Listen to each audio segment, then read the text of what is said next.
Armadong lalaki na sikop sa Talisay City Police sa barangay Haklupan, Dakbayan sa Talisay. High-powered firearm na sakmit gikan sa suspitsado. Ang report ni Femari Dumabok. Nadakpan sa operatiba sa Talisay City Police kining armadong 44 anyos nga lalaki gawas sa iyang panimay sa barangay Haklupan. Nakadawat og report ang Talisay City Police gikan sa mga concerned citizen kabahin sa presensya sa armadong tao. Sa pakisusi nasakpan gyud sa kapulisan ang maong lalaki nga nagbackpack.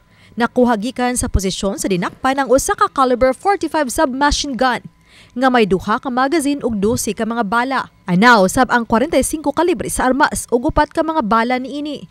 Nasakmit usab gikan kaniya ang mga pinakiti sa gridahang shabu nga mobalor sa dulan 34,000 pesos. Padayon sa pakisusi ang kapulisan sa unsay posibleng plano sa dinakpan. Usa na niini ang taho nga gun for hire kini. May discount yan, na-involve yan kasi yung mga baril nga niya po Kasi tapos may grupo din ito. May grupo din na minomonitor natin. I will not disclose muna kasi may mga follow-up operation tayo. And itong personality na to is drug personality din. Kasi may mga intelligence report tayo na nagdi-dispose to ng drugs. Accordingly, kaya may dala-dalang baril ito para kung maningil siya doon sa dinispose niya na drugs, yun yung panakot niya.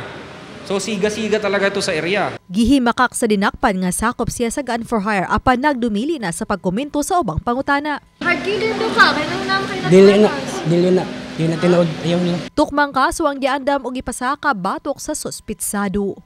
Uban ni Godfrey Rilien, Femari Dumabok. Balitang Bisdak.